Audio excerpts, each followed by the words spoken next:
Hi guys, for today's video, yan. For today's video guys is aanihin natin yung aking suka. Ang aking vinegar, apple vinegar. Ito siya guys. Yan siya. Kukunin na natin siya. Kasi ito is super enough na. For harvest na siya talaga. Ginawa ko to nung January 6. So today is February 25 na. So almost mahigit isang buwan na siya. So for today ay kukunin na natin siya.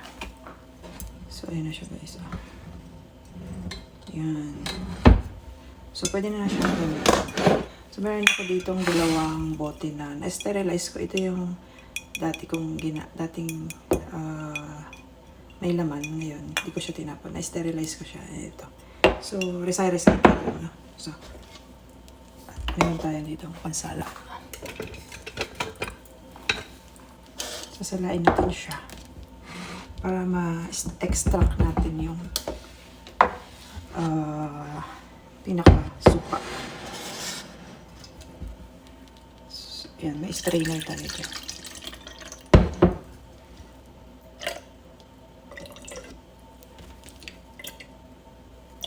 So, doblehin natin. Doblehin natin kasi maano na. Pino na to. Pino na yung kanyang pansala.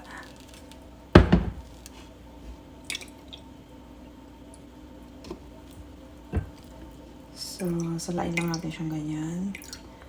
It's organic apple vinegar. So, meron tayong panggamit. So, hindi na kailangan bumili, guys. It's natural. Wala siyang any preservative. So, super dali lang itong gawin guys kung nakita niyo mga videos ko. May videos ako kung how to make this one. Super dali lang.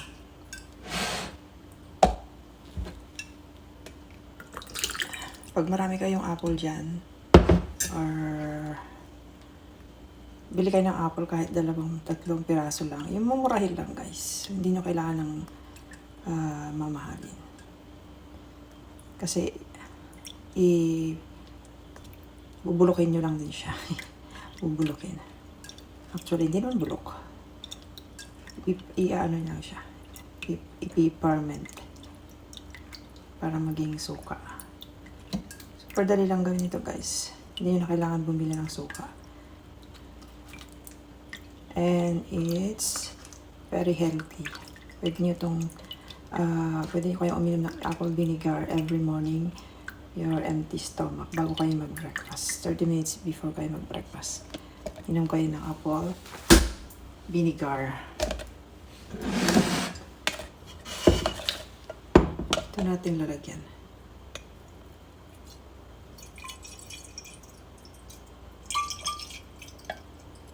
Last year din guys, bunga ako ng ganito. I remember. Tignan nyo guys. Yung kulay niya. Sukang-suka. At amoy suka talaga siya.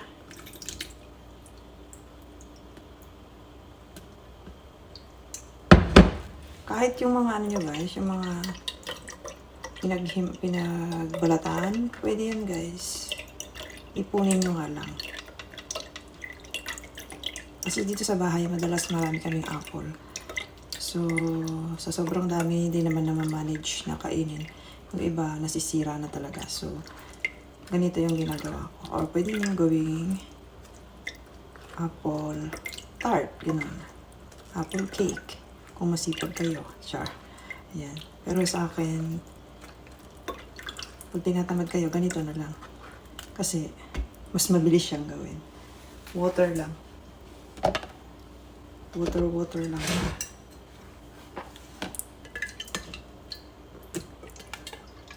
Yung iba rito, mga balat-balat lang yun. Kasi everyday, pag ano ko ng apple, naghihiwa ko ng apple everyday. Yung balat niya, iniipon ko siya, nilalagay ko sa ref. Tapos, pag marami na siya, pwede mo na siyang gawin ganito. 1 cup of water and 1 tablespoon of sugar, guys, ang paggawa nito. Tapos, kailangan yung dami ng apple nyo is dapat ano,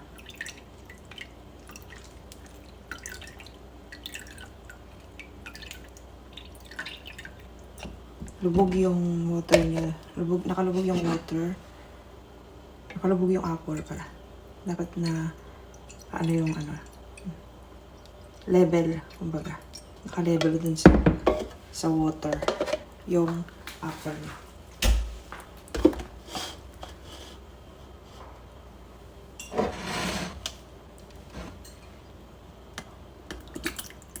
So, ayan, i-extract natin siya hanggang sa maubos siya.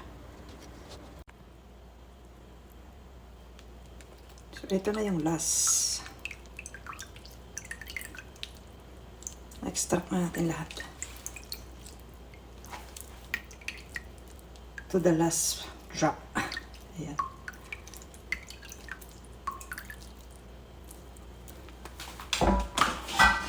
So, ayan, isalin na natin. So, makakaisang bote tayo. So, kung bibili niyo isang ganito, nasa 600 plus yata. Almost 600 NT ang pagkakalam ko. So, ayan. Wow, sakto. Oh my God. Ang galing. Saktong-sakto, guys. Ayan, meron na tayong suka from apple vinegar. So, ayan na, guys. Meron tayong apple vinegar.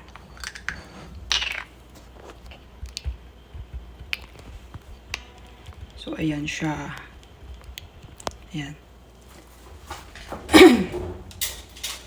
So, titikman natin siya kung anong lasa.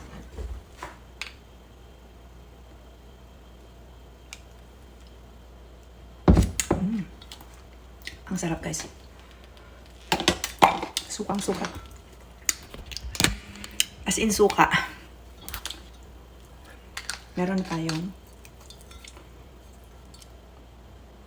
apple cider vinegar homemade. Diba? Ayan.